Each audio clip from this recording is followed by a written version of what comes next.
এই রমাদানে শুধু ইবাদত বন্দেগী নয়, ইসলামের ইতিহাসের বড় বড়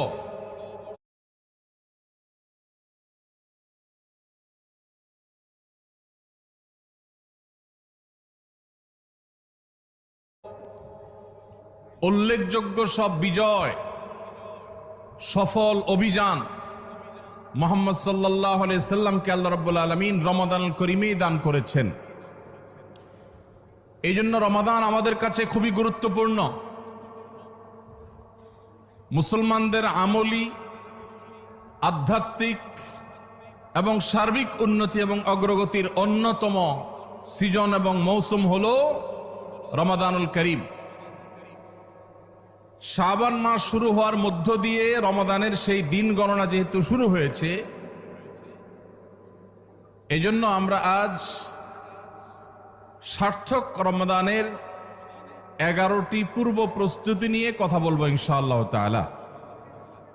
আল্লাহ সুবহানাহু ওয়া তাআলা কোরআনে কারিমে বলেছেন, ওয়ালাউ আরাদুল খুরুজ লা আ'আদ্দু লাহু উদ্দাহ। কিছু লোক নবী করিম সাল্লাল্লাহু আলাইহি সাল্লাম যখন তাবুকের যুদ্ধে অংশগ্রহণ করবার জন্য ডাক দিয়েছিলেন, তারা সে যুদ্ধে শামিল না হয়ে মদিনায় অবস্থান করেছিল। এর মধ্যে অনেকেই নানা রকমের অজুহাত, নানা রকমের আপত্তি, নানা রকমের বিভিন্ন কারণ দর্শিয়ে তারা এই যুদ্ধ থেকে পিছপা হয়েছিল। আল্লাহ রাব্বুল আলামিন কোরআনে কারিমে আয়াত নাজিল করে তাদের সে ঘড়িমসির আসল কারণ উল্লেখ করেছেন। আল্লাহ সুবহানাহু ওয়া তাআলা বলেছেন, ওয়ালাউ আরাদুল খুরুজ লা আ'আদ্দু লাহু উদ্দাহ। যদি সত্যি আল্লাহর রাহে জিহাদের ময়দানে যাওয়ার সদিচ্ছা তাদের থাকতো, তাহলে তারা আগে থেকে প্রস্তুতি গ্রহণ করত। যারা নানা রকম অজুহাত দাঁড় করাচ্ছে, এদের আসলে তাবুকের জিহাদে শামিল হওয়ার সেই সদিচ্ছাই ছিল না। যদি সদিচ্ছা থাকতো, আগে থেকে তারা প্ল্যান, প্রোগ্রাম, পরিকল্পনা সেগুলো তারা করত। তো আল্লাহ রাব্বুল আলামিন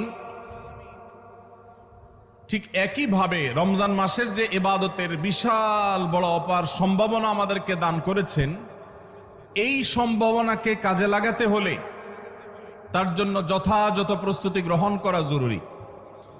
আমাদের দেশে বেশিরভাগ মুসলমান রমাদান মাস আসলে আমরা কম বেশি নেকামলের চেষ্টা করি, কিন্তু রমাদানের অনেক আগে থেকে যে আমাদের যথাযথ পূর্ব প্রস্তুতি গ্রহণ করার কথা, দুর্ভাগ্যজনকভাবে সেই প্রস্তুতি যথাযথভাবে আমরা বেশিরভাগ লোক গ্রহণ করি না। যার ফলে রমাদান আসে, রমাদান চলে যায়, আবার রমাদান মাস আসে, আবার চলে যায়।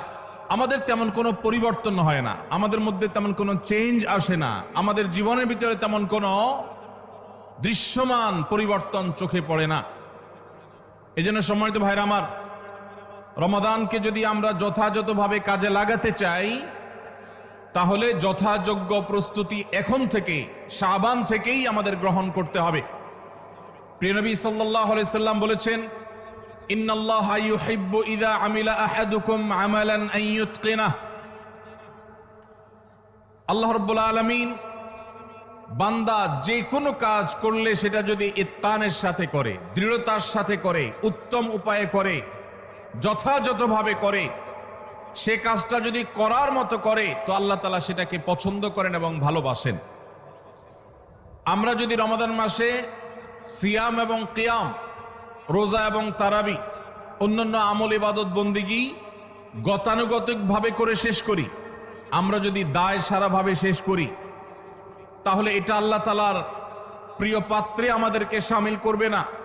আর যদি রমাদানের প্রত্যেকটি ইবাদত বন্দিগি এটা হয় ইতকানের সাথে, এটা হয় দৃঢ়তার সাথে, এটা হয় সুন্দরতম উপায়ে, এটা হয় যথাযথভাবে, তাহলে সেই ইবাদত আমাদেরকে আল্লাহর প্রিয় পাত্রে পরিণত করবে ইনশাআল্লাহ।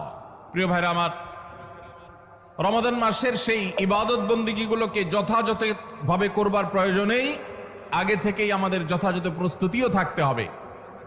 কারণ কথায় আছে, যে কোনো কাজের যথোপযুক্ত এবং প্রয়োজনীয় প্রস্তুতি গ্রহণ করা মানে হলো সেই কাজটির অর্ধপূর্ণতা।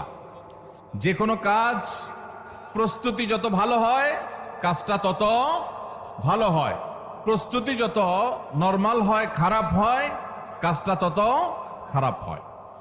এই জন্য আমরা রমাদান মাসকে যদি অর্থবহ এবং আমাদের লাইফ চেঞ্জিং ইবাদতের মৌসুম হিসাবে, সিজন হিসাবে গ্রহণ করতে চাই, তাহলে এখন থেকে তার জন্য আমাদের সুনির্দিষ্ট প্ল্যান পরিকল্পনা থাকতে হবে, প্রস্তুতি থাকতে হবে। আল্লাহ রাব্বুল আলামিন আমাদের সবাইকে সে তৌফিক দান করুন। এই যে রমাদান আসছে আর কয়দিন পর, কারা কারা এই রমাদানকে সবচেয়ে সুন্দরভাবে ব্যবহার করতে চান একটু হাত তোলেন। আল্লাহ রাব্বুল আলামিন আমাদের সবার হাতগুলো কবুল আর মঞ্জুর করুন, বলুন আমিন। আল্লাহ আমাদেরকে রমাদানকে সর্বোচ্চ ভালোভাবে ব্যবহার করার তৌফিক দান করুন। ভাইরা আমার, এই রমাদান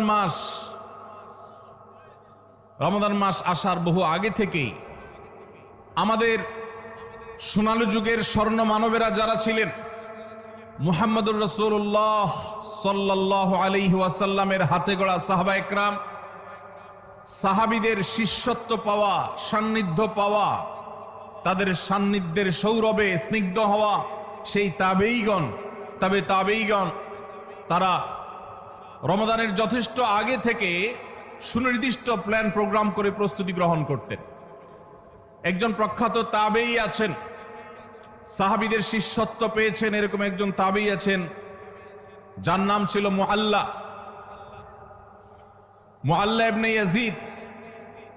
তিনি বলেছেন, সালাফ বা পূর্বসূরিগণ অর্থাৎ সাহাবী তাবেঈগণ তারা রমজানের 6 মাস আগে থেকে, রমজান আসার 6 মাস আগে থেকে আল্লাহর কাছে দোয়া করতেন, রোনাজারি করতেন, কান্নাকাটি করতেন এই মর্মে যে আল্লাহ, রমাদান মাস পর্যন্ত আমার হায়াত বাড়িয়ে দাও, আমি যেন রমজান পাই, রমজানকে যেন সুযোগকে যেন কাজে লাগাতে পারি, রমজানের সুবর্ণ সুযোগ যেন আমার হেলায় হারিয়ে না যায়, সেজন্য আল্লাহর কাছে আগে থেকে এই নিয়ামত প্রাপ্তির জন্য দোয়া করতেন। আর রমজানের পরে বাকি যে 6 মাস, এই 6 মাস তারা দোয়া করতেন, আল্লাহ রমজানে যে সমস্ত আমল ইবাদত, যে সমস্ত নেকামল বন্দিগি আপনি করার তৌফিক দিয়েছেন, সেগুলো যেন আপনি মেহেরবানি করে কবুল এবং মঞ্জুর করেন, অ্যাকসেপ্ট করেন, আপনি যেন সেগুলোকে গ্রহণ করে নেন, সেজন্য 6 মাস তারা দোয়া করতেন। তাহলে দেখা গেল সালাফে সালেহিন তাদের কাছে রমজান এত গুরুত্বপূর্ণ ছিল যে রমজানের আগের 6 মাস এবং পরের 6 মাস রমজান ভাবনায় তারা সব সময় ডুবন্ত ছিলেন, নিমজ্জিত ছিলেন, এর মধ্যেই তারা সব সময় মগ্ন থাকতেন। অথচ আমাদের শাবানের 10, 15, 20 দিন চলে গেলেও রমজানের আবহ আমাদের অনেকের জীবনে, আমাদের অনেকের লাইফস্টাইলে, আমাদের অনেকের প্ল্যান পরিকল্পনার মধ্যে দেখা যায় না। এজন্য ভাইরা আমার, যথাযোগ্যভাবে রমজানকে যদি আমরা কাটাতে চাই, এর সঠিক ব্যবহার যদি করতে চাই, যেই প্রস্তুতিগুলো লাগবে, 11টি প্রস্তুতি যেগুলো আমাদের রমজানকে সার্থক করতে পারে ইনশাআল্লাহ, তোর মধ্যে সর্বপ্রথম যে প্রস্তুতিটি দরকার সেটি হলো রমজান মাস শুরু হওয়ার আগে থেকেই, যথেষ্ট আগে থেকেই তওবা এবং ইস্তেগফার করতে হবে। কি করতে হবে ভাই? তওবা ইস্তেগফার কেন করবেন? তওবা ইস্তেগফার তো সারা বছরের রুটিন আমল। রমাদানকে কেন্দ্র করে রমজান মাসকে যদি আপনি সঠিকভাবে ব্যবহার করতে চান, তাহলে কেন আপনাকে তওবা ইস্তেগফার করতে হবে? কারণ হলো তওবা এবং ইস্তেগফার এর মাধ্যমে আমরা আল্লাহর রহমতের উপযুক্ত হব। মক্কার মসজিদুল হারামের ইমাম শেখ আব্দুর রহমান আস-সুদাইস হাফিজাহুল্লাহ, তার কাছে সৌদি আরবের কিছু যুবকরা এসেছিলেন, এসে বললেন, শেখ, প্রতি বছর রমজান আসলেই আমরা অনেক প্ল্যান প্রোগ্রাম করি, অনেক কোরআন খতম দেব, অনেক নেকামল করব, দোয়া রোনাজারি করব, দান সাদাকা করব। দুর্ভাগ্যজনকভাবে সেটা আমাদের আর রমজান মাসে করা হয় না। আফসোস করতে করতে রমজান মাস পার হয়ে যায়। আপনি আমাদেরকে পরামর্শ দিন, কেন আমাদের প্রতি বছর জীবনে রমজান আসে অথচ সেটা সঠিক ব্যবহার করতে পারি না।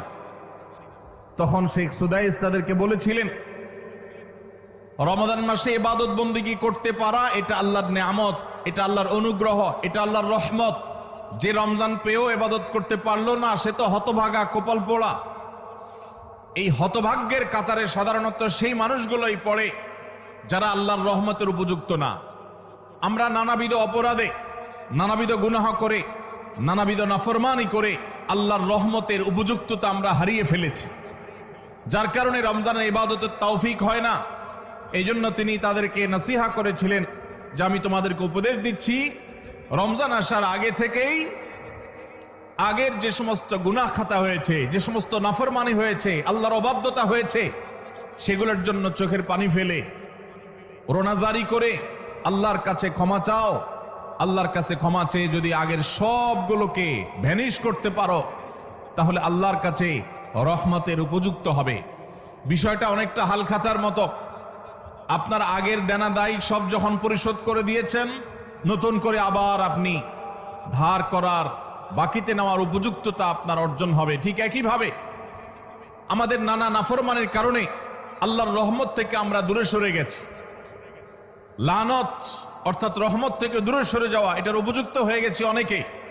এই জন্য ভাইরা, এখন থেকে রমাদানের প্রস্তুতির নিয়তে আল্লাহর কাছে তওবা করা, গুনাহ মাফ চাওয়া, ইস্তিগফার করা, জীবন পরিবর্তন করবার সংকল্প করা, এটা হবে আমাদের রমাদানের প্রথম প্রস্তুতি। চেষ্টা করব তো ইনশাআল্লাহ। প্রতিদিন যখনই তৌফিক হয় আল্লাহর সাথে একটু কথা বলবেন, আল্লাহ আমার সমস্ত গুনাহগুলো মাফ করে দিন, আমার নাফরমানি মাফ করে দিন, আমাকে আপনি ক্ষমা করে দিন। আমি যদি আপনার রহমতের জন্য কোনো কারণে অনুপযুক্ত হয়ে যাই, আমার কোনো বদবখতির কারণে, আমার কোনো কৃতকর্মের কারণে, তো আপনি সেগুলো মাফ করে দিন। এই যে দোয়া, এই দোয়া আপনাকে রমাদানে আল্লাহর ইবাদত বন্দেগী করার, আল্লাহর কাছে রোনাজারি করার, আল্লাহর কাছে ভালো আমল নিবেদন করার যে তৌফিক, এটার উপযুক্ত করে দিবে ইনশাআল্লাহ। তাহলে রমাদানের প্রস্তুতির প্রথমটি আমরা পেয়ে গেলাম, সেটা হলো আগের গুনাহ খাতাগুলো থেকে ইস্তিগফার করা, তওবা করা, ফিরে আসা। এর মধ্য দিয়ে রমাদানে ইবাদতের জন্য নিজেকে প্রস্তুত করব ইনশাআল্লাহ। চেষ্টা করা যাবে না ইনশাআল্লাহ।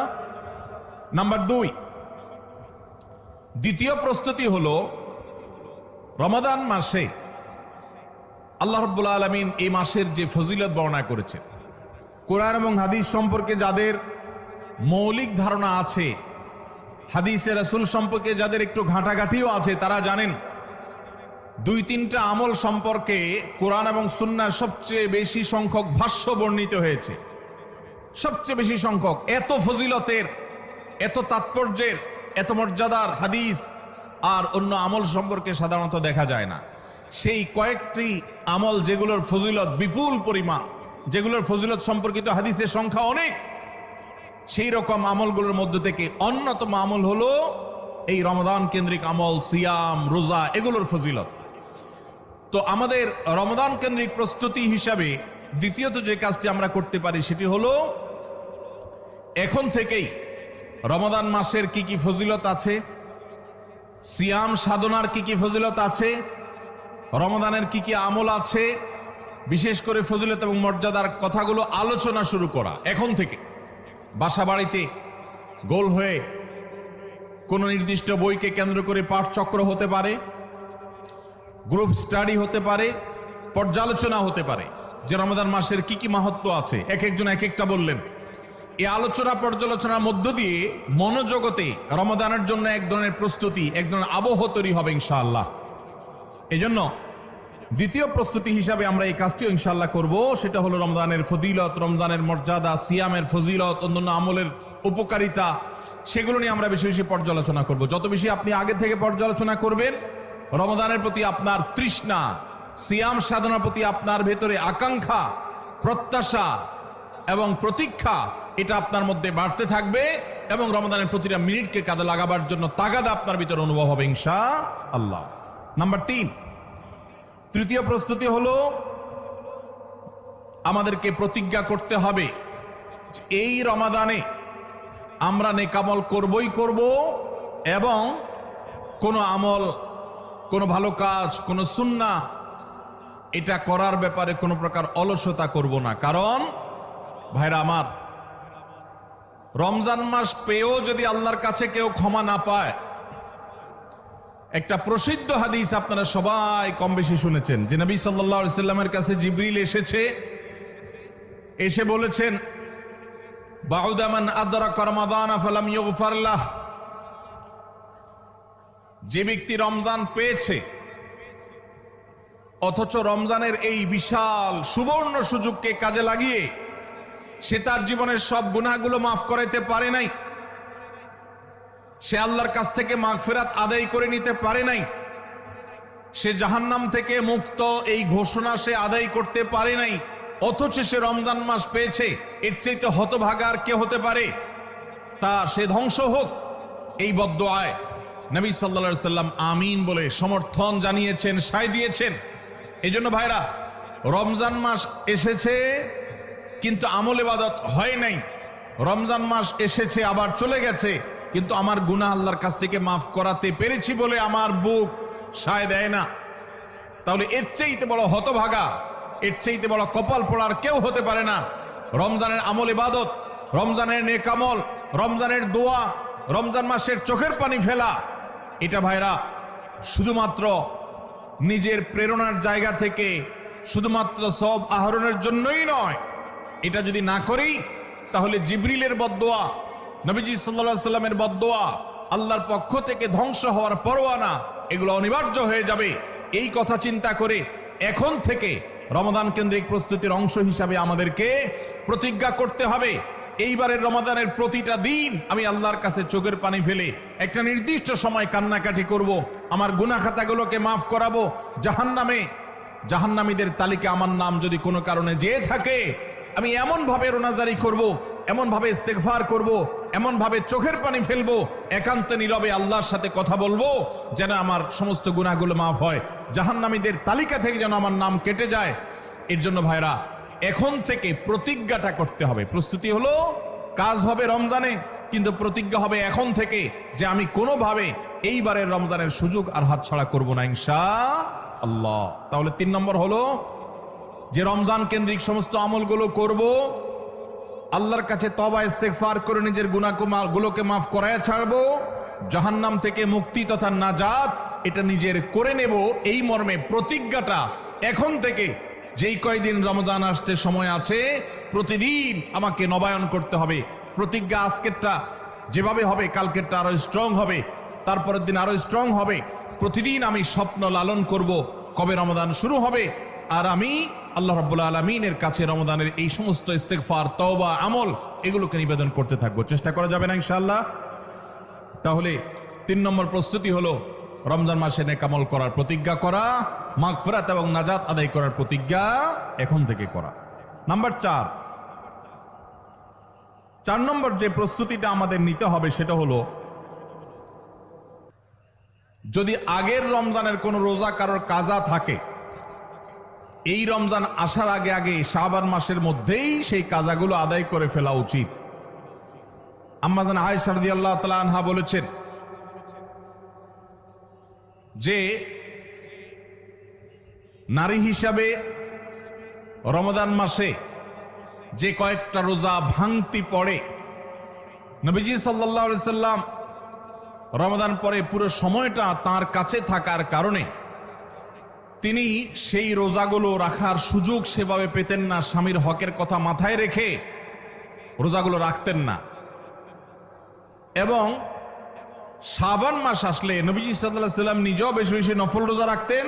ওই সুযোগে মা আয়েশা রাদিয়াল্লাহু তাআলা আনহা বলেছেন যে তিনিও তার রমজানের বাকি রোজা যেগুলো ছিল ভাঙতি রোজা, সেগুলো তিনি রেখে ফেলতেন।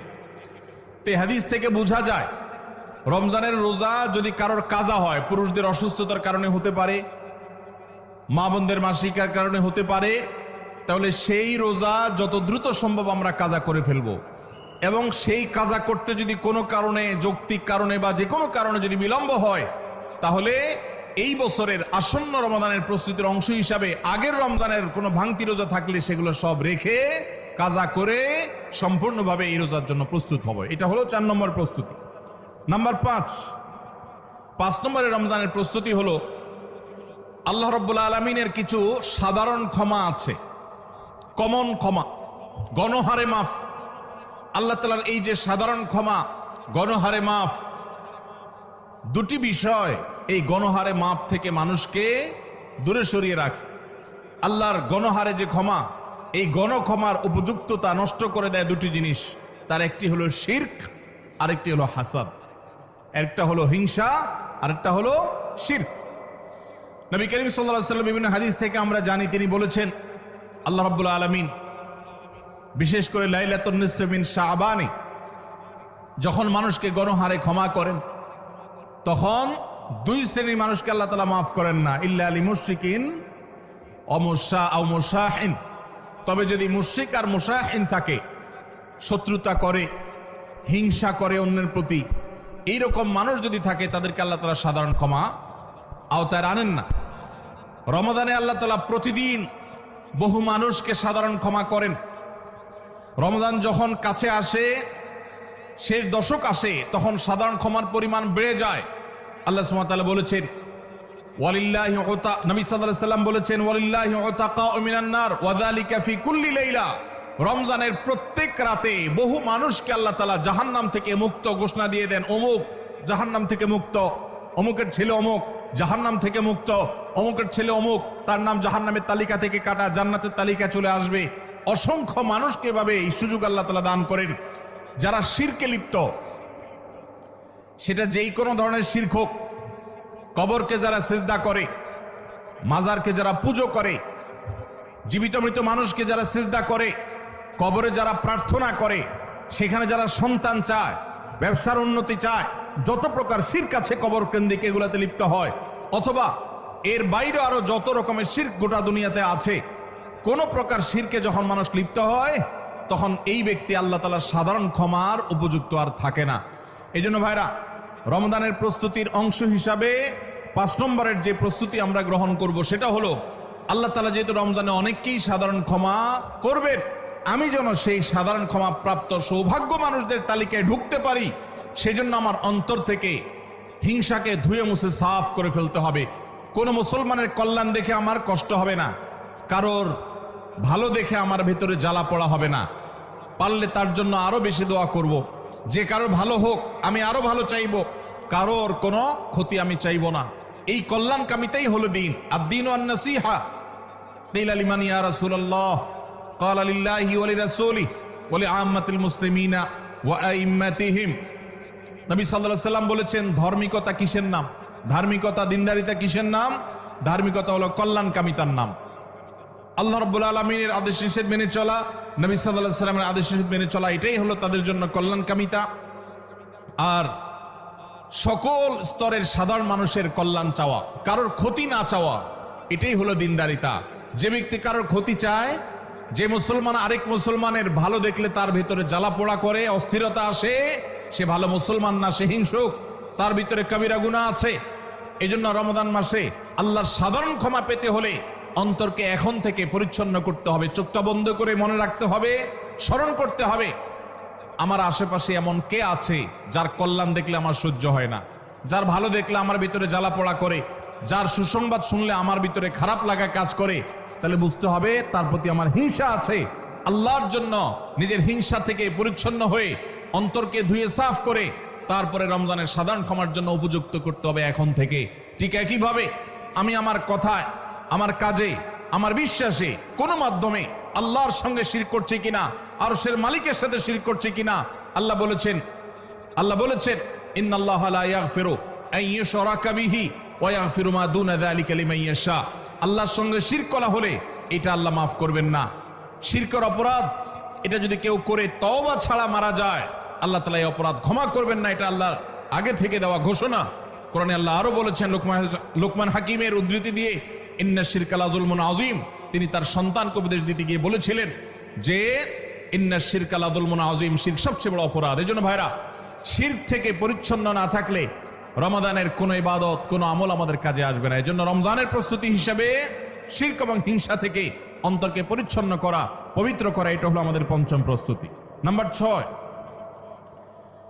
বিগত রমজান যেগুলো আমাদের জীবনে এসেছে, সেই সমস্ত রমাদানে কেন আমার আমল ইবাদত হয় নাই? রমজান আসার আগে নিয়ত করছি কোরআনটা খতম দেব, কিন্তু দিতে পারি নাই। রমজান আসার আগে নিয়ত করেছিলাম এই বছর একটা তারাবিও মিস করব না, কিন্তু অনেকগুলো মিস হয়ে গেছে।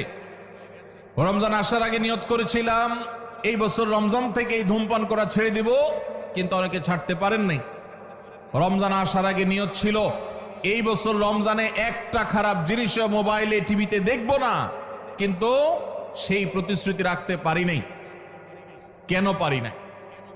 বিগত রমজানের সমস্ত আমল নামা নিয়ে বসতে হবে এখন থেকে, শাবান থেকে, আজকে থেকেই, যে আমার গত রমজানে আমল ইবাদতের ক্ষেত্রে প্রতিবন্ধকতা, বাধাগুলো কি কি ছিল, একটা একটা করে সম্ভব হলে লিখে ফেলবেন। নাম্বার 1, আমি তারাবিটা নিয়মিত পড়তে পারি নাই, কারণ অমুক অমুক বন্ধুর সাথে আড্ডায় যেতে হয়েছে, তাহলে এটা আমার একটা বাধা। আমি হারাম জিনিস থেকে বেঁচে থাকবো, কিন্তু পারি নাই কেন? কারণ ফেসবুকে ঢুকছি একটা কাজে, সেখান থেকে আমার আরো 5টা অকাজ করা লাগছে, তাহলে এটা আরেকটা কারণ, ফেসবুক। এভাবে একটা একটা করে আপনি যে কারণ লেখেন, লেখার পর আসন্ন রমাদানকে অর্থবহ এবং সার্থক করবার স্বার্থে এবং প্রয়োজনে সেই চিহ্নিত কারণগুলো একটা একটা ধরে হিম্মত করে, সৎসাহস করে, আল্লাহকে সন্তুষ্ট করবার আশায় ছুঁড়ে ফেলে দিতে হবে নিজের জীবন থেকে। এই সংকল্প এবং এই কাজটা যদি আপনি করতে পারেন, তাহলে ইনশাআল্লাহ আপনি দেখবেন আপনার এই রমজান আপনার জীবনের শ্রেষ্ঠ রমজান হয়েছে। ভাইরা আমার, নবী করিম সাল্লাল্লাহু আলাইহি সাল্লাম তাঁর জীবদ্দশায় কয়টা রমজান পেয়েছেন? মাত্র 8টা রমজান পেয়েছে। দ্বিতীয় হিজরিতে রমজানের রোজা ফরজ করা হয়েছে, দশম হিজরিতে আল্লাহ তাকে দুনিয়া থেকে নিয়ে গেছেন। মাত্র 8টা রমাদান তিনি পেয়েছেন নবী সাল্লাল্লাহু আলাইহি সাল্লাম। বহু সাহাবী আছেন, তাদের জীবনে রমজান মাত্র পেয়েছেন একটা রমজান পেয়েছেন। এরপরে রমজান আসার আগে হয়তো জিহাদের ময়দানে গিয়ে শাহাদাত বরণ করেছেন। অনেক সাহাবী আছেন হয়তো 40, 45, 50 বছর বয়সে ইসলাম গ্রহণ করেছেন, এরপরে কয়েক বছরের মধ্যে দুনিয়া থেকে চলে গেছেন, রমজান পেয়েছেন অল্প কয়েকটা। আর আমরা জন্মসূত্রে মুসলমান হওয়ার সুবাদে এক একজন মানুষ 20টা, 30টা, 40টা, 50টা রমজান আমরা পেয়েছি। দুর্ভাগ্য আমাদের, সাহাবা একরাম মাত্র 2, 4, 5টা রমজান পেয়ে তাদের জীবনকে যেই পর্যায়ে নিয়ে গেছেন, আমরা বেশিরভাগ মানুষ জীবনে 30, 40, 50টা রমজান পেয়েও আমাদের জীবনকে সে পর্যায়ে নিতে পারি নাই। ভাইরা আমার, এই জন্যই আসন্ন রমাদানকে সঠিকভাবে ব্যবহার করবার জন্য আমাদের বিগত রমজানগুলোর সমস্ত সমস্যাগুলোকে চিহ্নিত করতে হবে। কি কি কারণে আমি এর আগের রমজানগুলো সঠিকভাবে কাজে লাগাতে পারিনি, ব্যবহার করতে পারিনি, সেগুলো একটা একটা করে দূর করতে হবে। যেমন সোশ্যাল মিডিয়া, ফেসবুক, ইউটিউবের আসক্তি, এটা আমার আগের বছরের রমাদানের যে ইবাদত, এটার ক্ষেত্রে প্রতিবন্ধকতা ছিল। তাহলে এই বছরের ইবাদতের প্রস্তুতির অংশ হিসাবে এই সোশ্যাল মিডিয়া, ফেসবুক আমার মোবাইল থেকে আনইনস্টল করে ফেলতে হবে। চেষ্টা করা যাবে না ইনশাআল্লাহ? ভাইরা আমার, যদি ফেসবুক আমার আমল ইবাদতের প্রতিবন্ধকতা তৈরি করে, তাহলে ফেসবুককে আল্লাহর জন্য কোরবানি করবেন রমজান মাস উপলক্ষে। কারা কারা প্রস্তুত আছেন? হাত তোলেন। বুঝে শুনে হাত তুলছেন? বুঝে শুনে হাত তুলছেন? আল্লাহ এই হাতগুলোকে সবগুলোকে কবুল মঞ্জুর করুন। যুবক ভাইয়েরা, আপনারা ফেসবুক মোবাইল থেকে আনইনস্টল করার নিয়ত করছেন, এটার মানে কিন্তু আপনারা এক একজন আল্লাহর রাহে কোরবানি হওয়ার নিয়ত করছেন। প্রস্তুত আছেন তো ইনশাআল্লাহ? নিজেদের কোরবানি করার জন্য প্রস্তুত আছেন তো ইনশাআল্লাহ? আল্লাহ তাআলা আমাদেরকে তৌফিক দান করুন। ভাইরা আমার, রমাদানের 6 নম্বর প্রস্তুতির অংশ হিসাবে যে কাজটি করতে হবে বলছিলাম, সেটা হলো আমাদের সমস্যাগুলো কি কি হয়েছে সেগুলো চিহ্নিত করে সেগুলো দূর করতে হবে। আর 7 নম্বর প্রস্তুতির অংশ হিসাবে আমরা যেটি করব সেটা হলো রমাদান কেন্দ্রিক সমস্ত আহকাম এবং মাসাইল, বিধিবিধানগুলো আমাদের শিখে ফেলতে হবে। এটা রমজানের প্রস্তুতি। আমাদের দেশে অনেক মসজিদে ইমাম সাহেবরা তালিম করেন রোজা ভঙ্গের কারণ কি, রোজা মাকরুহ হওয়ার কারণ কি, রোজার জন্য ক্ষতিকর বিষয়গুলো কি কি, এগুলো রমজান মাসে বিভিন্ন নামাজের পরে তালিম করেন। এটা একটা ভালো চেষ্টা, কিন্তু এই কাজটা যদি আমরা শাবান মাস থেকে নিজস্ব উদ্যোগে করি, সেটা হবে আরো ভালো চেষ্টা। কথা কি বুঝে আসছে ভাই? তাহলে রমজান আসার আগে থেকেই আমরা মাসাইলের তালিম, মাসাইলের শিক্ষা, জ্ঞান অর্জন, রমজানের বিধিবিধানগুলো আমরা জানার চেষ্টা করব। এটা হবে পার্ট অফ প্রিপারেশন ফর রমাদান। রমজানের জন্য প্রস্তুতির অংশ হিসাবে আমাদের এখন থেকে রমজান এবং সিয়ামের মাসাইলগুলো জানতে হবে। আল্লাহ আমাদের সবাইকে আমলের তৌফিক দান করুন। 8 নম্বর হলো রমজানে যে আমলগুলো করবেন এখন থেকে সেগুলোর ওয়ার্ম আপ এবং রিহার্সেল শুরু করে দিবেন, প্রস্তুতি শুরু করে দিবেন, চর্চা শুরু করে দিবেন। কারণ মানুষ দাঁড়ানো অবস্থায় হঠাৎ করে জোরে দৌড় দিতে পারে না। একটা গাড়ি সেটা দাঁড়ানো অবস্থায় হঠাৎ করে 100, 150, 110, 20 গতিতে চলতে পারে না। প্রথম 10, 20 হয়, এরপরে 40, 60 হয়, এরপর আস্তে আস্তে 100 বা 110, 20 হয়। এই জন্য রমজান মাসে যদি আপনি বিপুল পরিমাণ ইবাদত করতে চান, অনেকে আছেন অপেক্ষা থাকেন রমজানের চাঁদ উঠলে সব শুরু করব। এদের দ্বারা জীবনে কিছুই হয় না। যারা আসলেই রমজানে কিছু করতে চায় তারা এখন থেকে শুরু করবে। রমজানে আমরা রোজা রাখবো, নবী সাল্লাল্লাহু আলাইহি ওয়াসাল্লাম শাবান থেকে নফল রোজা রাখার অভ্যাস শুরু করতেন। রমজানে আমরা দোয়া করব, এখন থেকে দোয়ার রিহার্সেল শুরু করা, প্রস্তুতি শুরু করা। যে কোনো গুরুত্বপূর্ণ কাজের আগে মহড়া শুরু হয়, তারপরে মূল কাজ শুরু হয়। এই জন্য শাবান মাস থেকে আমাদের প্রস্তুতি চলতে হবে। চেষ্টা করা যাবে না ইনশাআল্লাহ? তাহলে 8 নম্বরের প্রস্তুতি হলো যেই আমলগুলো রমজানে করব সেগুলোর রিহার্সেল, সেগুলোর প্রস্তুতি, ওয়ার্ম আপ এখন থেকে শুরু হবে। নাম্বার 9, রমজান মাসের দিন এবং রাত যেভাবে কাটাবেন তার জন্য একটা প্ল্যান করে ফেলবেন। সুন্দর করে একটা স্কেডিউল করে ফেলবেন, রুটিন করে ফেলবেন যে আমি কোরআন তেলাওয়াতটা কোন সময় করব। দিনের কোন সময়টাতে আমি কোরআন তেলাওয়াতের জন্য টাইম বরাদ্দ রাখলে সেটা মিস হবে না। হতে পারে ঘুমানোর আগে, হতে পারে ফজরের পরে। কোন টাইমটা আমার সবচাইতে কোরআন তেলাওয়াতের জন্য নিরাপদ টাইম সেটা আমি ফিক্স করব। এই ঠিক একইভাবে আমি আল্লাহর কাছে রোনাজারের জন্য ভালো সময় কোনটা সেটা ঠিক করব। আমরা আমাদের আসুন্নাহ ফাউন্ডেশন থেকে আপনারা জানেন রমজান প্ল্যানার নামে একটা প্ল্যানার তৈরি করেছি রমজানকে অর্থবহ করবার জন্য। এবছর আরেকটা নতুন বই আমাদের আসছে সামনের সপ্তাহে ইনশাআল্লাহ। মাহে রমজানের 27টি আমল, মাসনুন আমল কোরআন সুন্নাহর আলোকে। প্রত্যেকটা খুঁটিনাটি আমলকে আলাদা আলাদা করে উল্লেখ করা হয়েছে। খুব ছোট্ট ছোটি বই। উদ্দেশ্য রমজানকে অর্থবহ করা। অতএব রমজানকে অর্থবহ করবার জন্য আপনার প্ল্যান করতে হবে আগে থেকে। সেটা এখন থেকেই, যে আপনি কখন কোন কাজটা করবেন, কোন আমলটা করবেন, কোন ভালো কাজটা করবেন। এগুলো যদি আগে থেকে প্ল্যান হয় দেখবেন কাজটা করা সহজ হয়েছে। নাম্বার 10, রমজানের প্রস্তুতির অংশ হিসাবে চাঁদ দেখার চেষ্টা করতে হবে। চাঁদ দেখা, আজকাল চাঁদ দেখার আমলটা বিলুপ্ত হয়ে গেছে, অনেকটাই হারিয়ে যাচ্ছে। চাঁদ দেখা কমিটি ছাড়া সাধারণ মানুষ চাঁদ দেখতে আমরা ভুলে গেছি। আমরা চাঁদ দেখি কিন্তু ফেসবুকে, আকাশে না। চাঁদ কি ফেসবুকে দেখবেন না আকাশে দেখবেন? সবাই যদি চাঁদ ফেসবুকে খুঁজেন তাহলে আকাশে সরকারি কিছু লোক খুঁজবে, হেলাল কমিটির লোকজন খুঁজবে। হেলাল কমিটির লোকদের উপরে ভরসা করে যদি এই কোটি কোটি মানুষ তাদের রোজা রাখে তাহলে প্রায় বছর দেখেন গন্ডগোল লাগে।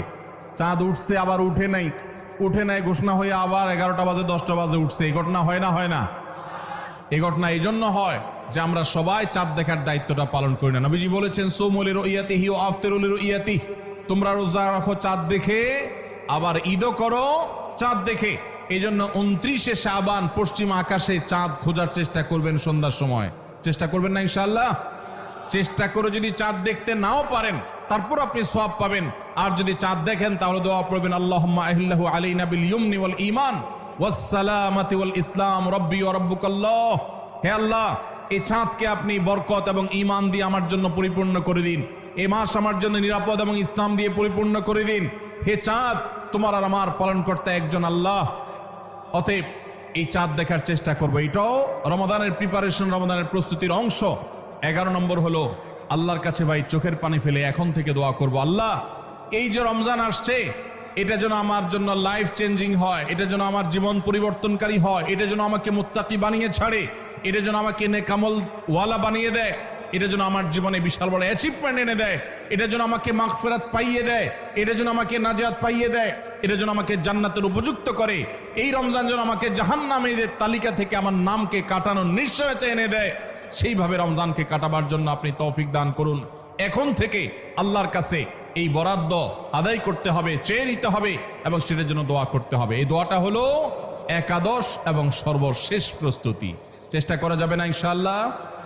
রমাদান উপলক্ষে আসুন্নাহ ফাউন্ডেশন থেকে আমরা একটা ঘোষণা গত বছরে দিয়ে রেখেছি, ইনশাআল্লাহ এই রমাদানে সেটা কার্যকর হবে। সেটা হলো যে রমজান মাসে যদি কেউ পুরো কোরআনে কারীম অর্থ সহকারে বুঝে পড়ে, মাদ্রাসার নিচের ক্লাসের ছাত্ররা তারা শরীক হতে পারবে, উপরের ক্লাসের ছাত্র অথবা আলেম ওলামা তাদের জন্য এটা না, কারণ তারা তো এই কম্পিটিশনে এমনিতেই ভালো করবে।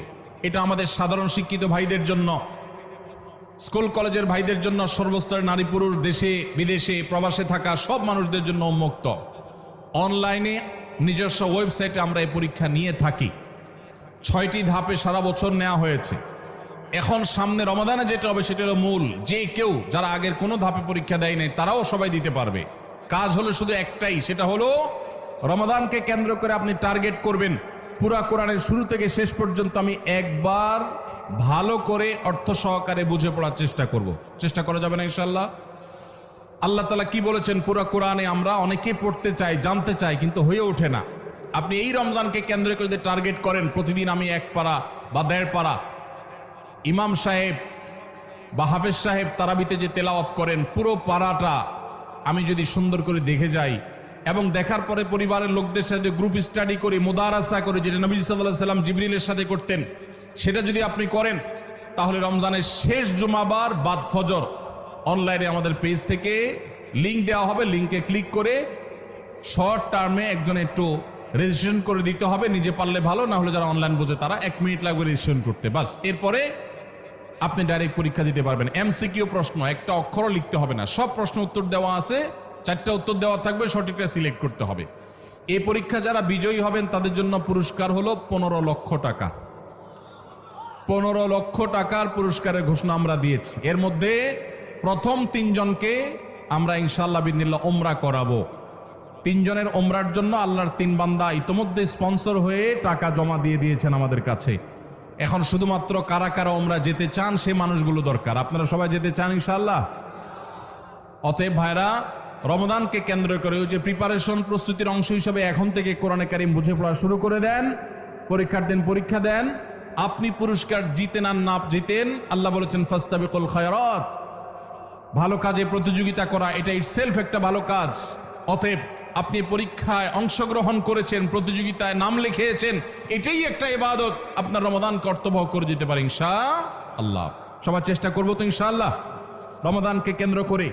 তাহলে যেই প্রস্তুতিগুলো আমরা নিতে পারি, যেগুলো আমাদের রমাদানকে অর্থবহ করতে পারে, তার ভিতরে 1 নম্বর বলেছিলাম তওবা ইস্তেগফার করে আগের সব গুনাহগুলো থেকে আল্লাহর কাছ থেকে মাগফিরাত আদায় করে নেওয়া, যাতে করে রমজানে ইবাদতের জন্য আপনি উপযুক্ত হন, আল্লাহর রহমত প্রাপ্তির তৌফিক প্রাপ্ত হন। অনেক সময় গুনাহগুলো ইবাদতের ক্ষেত্রে বাধা হয়, গুনাহের কারণে আল্লাহর ইবাদতের তৌফিক হয় না। নাম্বার 2, আল্লাহ রাব্বুল আলামিন রমজানের এবং সিয়ামের যে ফজিলতের কথা বলেছেন, নবীজি সাল্লাল্লাহু আলাইহি ওয়াসাল্লাম যেসব ফজিলতের কথা বলেছেন, মর্যাদা, মাহাত্ম্য, তাৎপর্যের কথা বলেছেন, এগুলোর আলোচনা, পর্যালোচনা এগুলো এখন থেকে শুরু করা। আপনার অফিসে, বাসায় বিভিন্ন রকমের হাদিস, রমজানের ফজিলত, সাহারি ইফতারের ফজিলত, গুনাহমুক্ত থাকার ফজিলত, তাকওয়া চর্চার ফজিলত, রমজানের আমল, এগুলো এখন থেকে জানাশোনা শুরু করে দেন। এখন থেকে এটা রিহার্সাল শুরু করেন। রমজানকে অর্থবহ করবার জন্য আমরা রমজান প্ল্যানার করেছি। রমজানকে অর্থবহ করবার জন্য আমরা কোরআন তারাবির সালাতে কোরআনের বার্তা বই করেছি। রমজানকে অর্থবহ করার জন্য আমাদের আরেকটা বই আসছে, মাহে রমজানের 27 আমল। এই সব আয়োজন কিভাবে রমজানকে সুন্দরভাবে কাটানো যায় সেজন্য এখন থেকে আপনি ফজিলতের হাদিসগুলো জানেন, আলোচনা করেন, দেয়ালে দেয়ালে নিজের বাসায় লাগায় রাখেন এবং বারবার দেখেন, পর্যালোচনা করেন, আবহ তৈরি হবে ইনশাআল্লাহ। নাম্বার 3, তৃতীয় প্রস্তুতি হলো এইবারের রমাদানে যে কোনোভাবে মাগফিরাত আদায় করে ছাড়বো আল্লাহর কাছ থেকে। জাহান্নামীদের তালিকা আমার নাম থেকে থাকলে এটা কাটায় ছাড়বো, এই মর্মে প্রতিজ্ঞা করা, এটাও প্রিপারেশন। এখন থেকে নিয়ত করা যে এই রমজানটা অর্ডিনারি রমজান হবে না, এই রমজানটা শুধু সাহারি আর ইফতার আর তারাবি এই 3 জিনিসের নাম হবে না, এটি একটা অর্থবহ রমজান হবে। একটা নাফরমানি আমি করব না, একটা গুনাহ আমি করব না। এখন থেকে প্রতিজ্ঞা করতে হবে নিজের সাথে নিজে, প্রতিদিন নিজের সাথে নিজের বোঝাপড়া ফাইনাল করতে হবে, এটা প্রস্তুতি।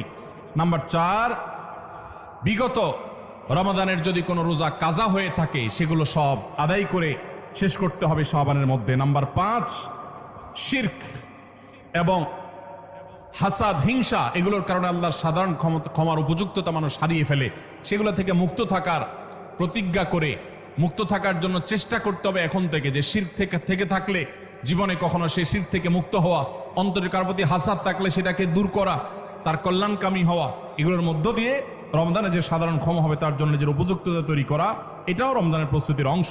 নাম্বার 6,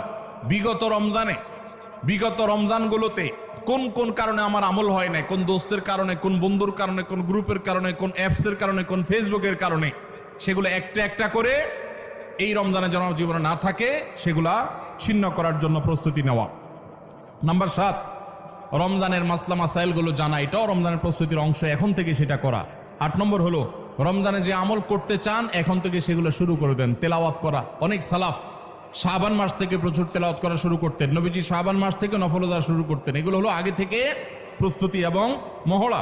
রমজানে যা করবেন, দান সাদকা করবেন, এখন থেকে লিস্ট করেন, তালিকা শুরু করে দেন, টাকা পয়সা জমা শুরু করে দেন, এগুলো হলো পার্ট অফ প্রিপারেশন। 9 নম্বর হলো রমজান কিভাবে কাটাতে চান তার একটা রুটিন করে ফেলেন, দিন রাত 24 ঘন্টার রুটিন। বাচ্চাদের, ফ্যামিলির অনেক ধরনের আমল আছে রমজানকে কেন্দ্র করে, যেগুলো হারিয়ে গেছে আমাদের সমাজ থেকে। রুটিন করেন এবং ইলম অর্জন করার চেষ্টা করেন। নাম্বার 10, চাঁদ দেখার চেষ্টা করতে হবে, এটাও রমজানের প্রস্তুতির অংশ। আর 11 নম্বর হলো আল্লাহর কাছে দোয়া করতে হবে, আল্লাহ যেন আমাদেরকে রমজানের রোজাকে যথাযথভাবে আদায় করার তৌফিক দান করেন। চেষ্টা করা যাবে তো ইনশাআল্লাহ। আল্লাহ রাব্বুল আলামিন আমাদের সবাইকে রমজানকে সর্বোচ্চ কাজে লাগাবার, সর্বোত্তম ব্যবহার করবার তৌফিক দান করুন। সবাই চেষ্টা করব তো ইনশাআল্লাহ। ভাইরা আমার, জীবনে রমজান হতে পারে এটাই শেষ, সেই চিন্তা করেই আমাদেরকে রমাদানকে ইস্তেকবাল করতে হবে, অভ্যর্থনা জানাতে হবে। এটাকে শেষ রমজান ধরেই প্রিপারেশন নিতে হবে, আগাইতে হবে।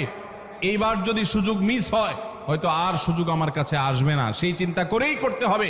তাহলে ইনশাআল্লাহ এই রমাদানে অর্থবহ কিছু করা সম্ভবপর হবে। আমরা সবাই সেজন্য যার যার জায়গা থেকে সচেষ্ট হব আগে থেকেই। এবং মনে রাখবেন, আবারও বারবার বলছি যে নবী সাল্লাল্লাহু আলাইহি সাল্লামের সেই হাদিসটি মাথায় রাখতে হবে, রমজান মাসটা আমল করে, ইবাদত করে কিছু কামাইতে পারলাম ভালো, না কামাইতে পারলাম তেমন কোনো ব্যাপার না। ব্যাপারটা সেরকম না। ব্যাপারটা হলো, যদি এই মাস চলে যায় আর অবহেলায় আপনি আল্লাহর কাছ থেকে মাগফিরাত আদায় করতে না পারেন, তাহলে বাউদামান আদরাকা রমাদান ওয়া লাম ইগফার লাহ, এই হাদিসের মেজদাক হবেন আপনি, এই হাদিসের প্রয়োগ ক্ষেত্র হবেন আপনি। সেক্ষেত্রে রমজান পেয়েও মাগফিরাত না পাওয়ার কারণে ধ্বংস অনিবার্য হয়ে যাবে। এটা শুধুমাত্র শখের বিষয় না, এটা ডু অর ডাই এর মতো ব্যাপার। আপনি রমজান পাইলেন না, মাগফিরাত পাইলেন না, জাহান্নাম নিশ্চিত হবে। অতএব যারা বাঁচতে চাই তারা এখন থেকে প্ল্যান প্রোগ্রাম করা যাবে না ইনশাআল্লাহ। সেই সাথে আমি শুরুতে যেটা বলেছিলাম, রমাদান সেই মাস যেই মাসে আমল এবং ইবাদতের শুধু উন্নতি আর তারাক্কি না, মুসলমানদের সার্বিক অগ্রগতি, উন্নতি আল্লাহ রাব্বুল আলামিন এই মাসে দিয়েছেন। ঐতিহাসিক বদরের যুদ্ধের সেই স্মৃতি বিজড়িত মাস এই রমাদান। মক্কা বিজয়, বড় বড় ঘটনা ইসলামের ইতিহাসে, বড় বড় সাফল্য আল্লাহ তাআলা রমাদানে দিয়েছেন। অতএব সেই জন্য নিজেদেরকে প্রস্তুত করতে হবে, প্রস্তুতি এখন থেকে গ্রহণ করতে হবে। এবং বাংলাদেশের এই মাটি আল্লাহ রাব্বুল আলামিন যেন দ্বীনের জন্য, ঈমানের জন্য, কোরআনের জন্য, সুন্নাহর জন্য কবুল করেন। এদেশের মুসলমানদের অন্তরের অন্তঃস্থলে যেন দ্বীনকে আল্লাহ তাআলা গেঁথে দেন। আমাদেরকে সবাইকে যেন আল্লাহ তাআলা প্র্যাকটিসিং মুসলমান বানায় দেন। নামদারি মুসলমানদেরকে আল্লাহ যেন সিরিয়াস মুসলমান বানায় দেন। নামাজি মুসলমানকে যেন আল্লাহ আখলাকওয়ালা মুসলমান বানায় দেন। আখলাকওয়ালা মুসলমানকে যেন আল্লাহ মুখলিস মুসলমান বানায় দেন। আমরা সবসময় দোয়া করবো ইনশাআল্লাহ। এই আসন্ন রমাদানকে কেন্দ্র করে সেই দোয়া আরো বাড়াতে হবে, তার প্রিপারেশন আরো বাড়াতে হবে।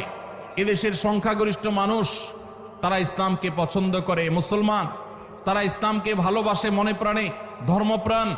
এরপরও এদেশে একের পর এক বিভিন্ন সময় আমরা দেখেছি ইসলামকে নানাভাবে আঘাত করা হয়। আমরা মুসলমানরা সর্বশক্তি দিয়ে এই সামান্য কিছু হাতে গোনা ইসলাম এবং মুসলমানদের প্রতি বিদ্বেষ পোষণ করা এই অপশক্তি, এদেরকে দমন করবার শপথ আমাদেরকে গ্রহণ করতে হবে রমাদানকে কেন্দ্র করে। আপনারা অনেকে ইতোমধ্যে জেনেছেন, অনেকে আপনারা জেনেছেন এবং দেখেছেন, দেশে সংস্কার কার্যক্রম যে চলমান আছে, এখানে নারী বিষয়ক সংস্কারের যে কমিশন, সেই কমিশন পত্রপত্রিকা আপনারা দেখেছেন, অনেকে সুপারিশ করেছে বৈষম্য দূর করার নাম দিয়ে কোরআন যে বাবার সম্পত্তিতে, মায়ের সম্পত্তিতে মেয়েদেরকে ছেলেদের অর্ধেক সম্পদ দিতে বলেছে, সে আইনটা এখনো সামাজিকভাবে প্রচলিত আইনে কার্যকর আছে। এইটাকে পরিবর্তন করার, আল্লাহর এই বিধানকে পরিবর্তন করার সুপারিশ করেছে এই নারী বিষয়ক সংস্কার কমিশন। এই সুপারিশ বাস্তবায়ন করার দুঃসাহস যদি কেউ দেখায়, তাহলে এটা হবে সবচেয়ে বড় অপরিণামদর্শী কাজ, সবচেয়ে দুর্ভাগ্যজনক অধ্যায়। শুনতে খুব ভালো শোনা যায়, খুব মুখরোচক মনে হয়। একই বাবার সন্তান, ছেলে এবং মেয়ে, ছেলে 2 টাকা পাইলে মেয়ে কেন 1 টাকা পাবে? কিন্তু এর পেছনে লুকায়িত আছে এক গভীর শয়তানের ষড়যন্ত্র। সেটা হলো পশ্চিমা পৃথিবীর মানুষেরা তাদের পরিবার ব্যবস্থাপনা ধ্বংস হয়ে গেছে, বহু আগেই তাদের পরিবার ব্যবস্থাপনা মুখ থুবড়ে পড়েছে। আজ এই ভারতবর্ষে শুধু মুসলমান কেন, আমাদের এই অঞ্চলের হিন্দু, খ্রিস্টান, বৌদ্ধ সব ধর্মের মানুষের মধ্যে পারিবারিক বন্ডিং এবং পরিবার ব্যবস্থাপনা, স্বামী স্ত্রীর মধ্যকার সৌহার্দ্য যতটুকু আছে, পশ্চিমারা সেগুলা কল্পনাও করতে পারে না। ওরা আমাদের চাইতে জ্ঞানে বিজ্ঞানে এগিয়ে থাকতে পারে, ওরা আমাদের চাইতে তথ্য প্রযুক্তিতে অগ্রসর থাকতে পারে, তারা অবকাঠামোতে আমাদের চাইতে 200 বছর এগিয়ে থাকতে পারে, কিন্তু পরিবার ব্যবস্থাপনা আমরা ওদের চাইতে 500 বছর এগিয়ে আছি। আমাদের এখানকার স্বামী স্ত্রীর মধ্যকার ভালোবাসা, এটা তাদের দেশে সোনার হরিণ। আমাদের এখানকার সন্তানের সাথে বাবা মার বন্ডিং, তাদের ওখানে সেটা দুষ্প্রাপ্য। ভাইরা আমার, এই যে সমতার নাম দিয়ে, বৈষম্য দূরের নাম দিয়ে এই যে নতুন প্রস্তাবনা আসছে, এই প্রস্তাবনার মিনিং হলো পরিবার ব্যবস্থাপনাকে ধ্বংস করে ফেলা। কিভাবে সেটা? ছেলে এবং মেয়ে উভয় যখন সমান সমান হারে 1 টাকা করে পাবে, তখন পশ্চিমাদের মতো ছেলে বলবে মেয়েকে, বাসা ভাড়া তুমি অর্ধেক শেয়ার করো, সংসার খরচ তুমি অর্ধেক শেয়ার করো, যেভাবে পশ্চিমা পৃথিবীতে আছে। এইটা যদি শুরু হয়, তখন পরিবার ব্যবস্থাপনা ওদেরটা যেরকম ধ্বংস হয়েছে, আমাদেরটাও ধ্বংস হওয়া অনিবার্য হবে। দুইজনকে ঘরের বাহির হতে হবে। এটা হলো স্বামী স্ত্রীর মধ্যকার রেষারেষি শুরু হওয়ার একটা সূচনা, একটা সূত্রপাত, যে তোমার কাছেও 2 টাকা আছে, আমার কাছেও 2 টাকা আছে, তাহলে সংসার খরচ আমি দিলে তুমি কেন দিবা না, তোমাকেও দিতে হবে। এখন আল্লাহ রাব্বুল আলামিন যে সুন্নাতুল্লাহি ফিল আরদ, পৃথিবীতে আল্লাহর যে নিয়ম রেখেছেন, পুরুষরা বাহিরের দিকটা সামলায়, মেয়েরা ভেতরের দিকটা সামলায়। পুরুষরা বাহিরের জগৎটাকে দেখে, মেয়েরা ভেতরের জগৎটাকে দেখে। এই যে বন্টন, এই বন্টনের মধ্য দিয়ে যে পরিবার ব্যবস্থাপনা মানব সভ্যতার শুরু থেকে আজও পর্যন্ত আসছে, এটার ভিন্ন পথ এক্সপেরিমেন্ট করে, চালিয়ে, পরীক্ষা চালিয়ে পশ্চিমারা ফেইলিওর হয়ে গেছে, ব্যর্থ হয়ে গেছে। এখন আমাদের সমাজকে ব্যর্থ করার অপচেষ্টায় এদেশে তাদের কিছু দোসররা করছে এবং তারা এই কাজে লিপ্ত আছে। বিধায় আমাদেরকে চোখ কান খোলা রাখতে হবে। কোরআনে কারীমের আইন, কোরআনে কারীমের বিধান এমনিতেই তো নাই, যে 2-1টা সমাজের খাঁজে ভাজে আছে, এগুলাকে ধুয়ে পরিষ্কার করার যে শয়তানের ষড়যন্ত্র, নীল নকশা, এটা ইনশাল্লাহ এদেশের মানুষ বাস্তবায়ন করতে দিবে না। এদেশের মানুষ দিনকে যতটা ভালোবাসে, ফু মেরে, তুড়ি মেরে সংস্কারের নামে আল্লাহর দেওয়ার সেই বিধান, এটাকে উড়িয়ে দেয়া হবে আর সাধারণ মানুষ চুপচাপ বসে থাকবে। এটা বোকার স্বর্গে বসবাস করা ছাড়া আর কিছুই নয়। এমনিতেই কোরআনের কোন আইন, কোন বিধান, আল্লাহর আদেশ বা নিষেধ, মুসলিম অধ্যুষিত দেশ হিসাবে, ধর্মপ্রাণ মানুষদের দেশ হিসাবে, সেটা আমাদের আইনে, সংবিধানে এমনিতেই স্থান পাচ্ছে না। যেগুলো আছে 2-1টা, সেগুলো মুছে পরিষ্কার করার এই ষড়যন্ত্র এদেশের প্রত্যেকটা মুসলমান রুখবে ইনশাআল্লাহ। ভাইরা আমার, এই জন্য আমাদেরকে চোখ কান খোলা রাখতে হবে, আমাদেরকে সতর্ক থাকতে হবে। তবে সেই সাথে আমাদের এও মাথায় রাখতে হবে, মা বাবার সম্পদে বোনদের অধিকার, এটাকে আমরা অনেক পুরুষরা বঞ্চিত করছি, তাদেরকে অধিকার দিচ্ছি না। যেটুকু কোরআন বলেছে সেটুকুর বাস্তবায়ন হলেই সমাজ শান্তিতে পরিপূর্ণ হয়ে যাওয়ার কথা, কিন্তু সেটা বাস্তবায়ন করার নাম নাই, সেটাকে পরিবর্তন করার বরং চেষ্টা চলছে। ভাইরা আমার, আল্লাহ রাব্বুল আলামিন আমাদেরকে নারী পুরুষের মধ্যে সমতা বিধান করতে বলেন নাই, ন্যায্যতা বিধান করতে বলেছেন। কি করতে বলেছেন? সমতা। ইসলাম সমতার কথা বলে না, ন্যায্যতার কথা বলে। সব সময় সমতা মানুষের ন্যায্যতাকে নিশ্চিত করে না, সব সময় সমতা মানুষের ন্যায্যতাকে নিশ্চিত করে না। এজন্য ইসলাম ন্যায্যতা কথা বলেছে। ন্যায্যতা এটা থাকতে হবে, সমতা থাকা জরুরি নয়। আল্লাহ আপনাকে একটা ছেলে দিছে, একটা মেয়ে দিছে। ছেলেটার জ্বর হয়েছে, তাকে নাপা খাওয়াইছেন 103 ডিগ্রি জ্বর, মেয়েটার শরীরে কোনো জ্বর নাই, সুস্থ মানুষ, তাকে বলতেছেন তুমিও তো আমার ঘরে জন্ম নিয়েছ, এক পাতা নাপা কিনেছি, ছেলেটাকে খাইয়েছি একটা, তুমিও তো ভাত খাইছ, এখন একটা নাপা তুমিও খাও, না হলে তো আমার ভয় হয় যে আমি সমতা বিধান করলাম না। কি বলেন?